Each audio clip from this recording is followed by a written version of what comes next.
To begin with, this case should never have come to trial. The state has not produced one iota of medical evidence that the crime Tom Robinson is charged with ever took place. It has relied instead upon the testimony of two witnesses whose evidence has not only been called into serious question on cross-examination, but has been flatly contradicted by the defendant.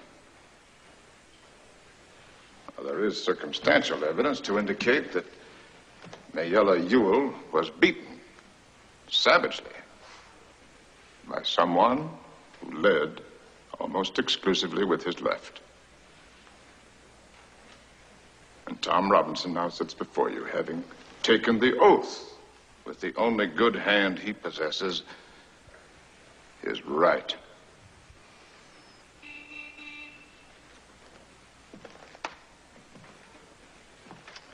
I have nothing but pity in my heart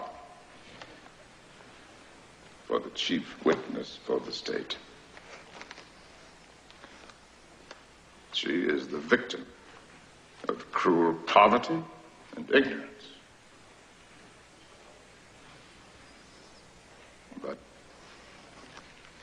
my pity does not extend so far as to her putting a man's life at stake, which she has done in an effort to get rid of her own guilt. Now, I say guilt, gentlemen, because it was guilt that motivated her. She's committed no crime. She has merely broken a rigid and time-honored code of our society. A code so severe that whoever breaks it is hounded from our midst, is unfit to live with. She must destroy the evidence of her offense. But what was the evidence of her offense? Tom Robinson, a human being. She must put Tom Robinson away from her. Tom Robinson was to her a daily reminder of what she did. Now, what did she do? She tempted a Negro. She was white, and she tempted a Negro. She did something that in our society is unspeakable. She kissed a black man, not an old uncle, but a strong, young Negro man. No code mattered to her before she broke it, but it came crashing down on her afterwards.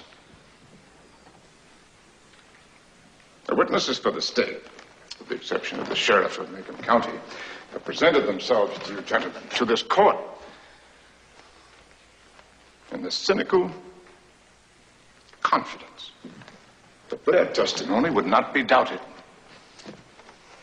Confident that you gentlemen would go along with them on the assumption,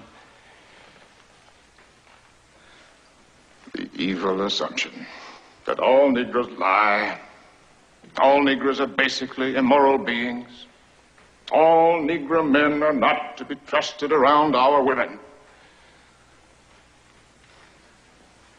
An assumption that one associates with minds of their caliber, and which is in itself, gentlemen, a lie, which I do not need to point out to you. And so, a quiet, humble, respectable Negro who has had the unmitigated temerity to feel sorry for a white woman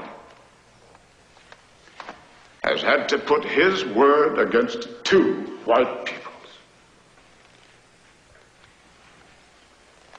The defendant is not guilty, but somebody in this courtroom is. Now, gentlemen, in this country, Our courts are the great levelers. In our courts, all men are created equal. I'm no idealist to believe firmly in the integrity of our courts and of our jury system. That's no ideal to me. That is a living, working reality.